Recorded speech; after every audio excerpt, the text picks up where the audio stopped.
Alors, banderoles et comportements racistes, encore une fois, aux Pays-Bas, violents jets de pièces de monnaie et parfois au lance-pierre, en Grande-Bretagne et en Italie, cris d'animaux, huées du même acabit en France et en Espagne, au point de songer à les interdire purement et simplement de stade. On s'aperçoit que plus on cherche à lutter contre ceux que l'on nomme les hooligans, plus on attise le problème comme si une étrange malédiction planait sur le football moderne.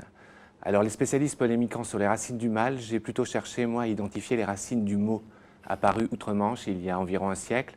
Alors évidemment, les Anglais rejettent la faute et l'étymologie sur l'Irlande, avec un certain Patrick Hooligan, ivrogne notoire impliqué dans d'innombrables rixes, ou alors une chanson à boire, également irlandaise, véritable hymne des piliers de bar, ou encore un personnage de roman ou de théâtre, toujours irlandais, et hurluberlu, et lui aussi ivrogne patenté. Alors le problème, c'est que le dictionnaire Araps s'est mis à accoler ce terme à une tribu indienne d'Amérique du Nord, célèbre par ses grands chefs Cochise et Geronimo, et hooligan est devenu synonyme d'apache, dans le sens le plus méprisable du terme, vaurien, guap, voyou. Les lexiques et les définitions se sont jetés sur l'amalgame, pendant que les visages pâles apportaient aux Indiens les bienfaits de la civilisation, guerre, misère, extermination, dans des réserves aussi sévèrement délimitées que des surfaces de réparation.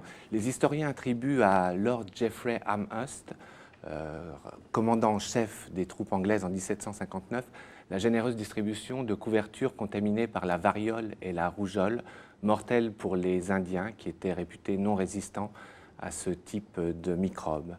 Et 200 ans après, une curieuse épidémie enracinée dans la haine et la violence s'acharne étrangement sur les îles britanniques. Les Pays-Bas gagnent la France, l'Italie, l'Espagne, le Portugal, autant de pays que la vieille Europe a lancés à l'assaut des deux Amériques et au génocide de leurs tribus indiennes.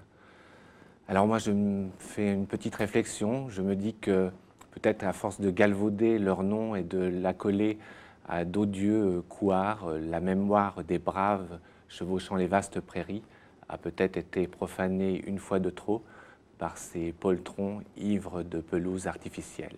Si le grand esprit existe, il est vengeur. Hugues, Brigitte, eh ben, à très bientôt. On fera plein de papouses tous les deux. C'est quand la colère de Brigitte est calme qu'elle est le plus terrible en Oui, fait. c'est vrai que là, on n'a pas envie de déconner. Hein.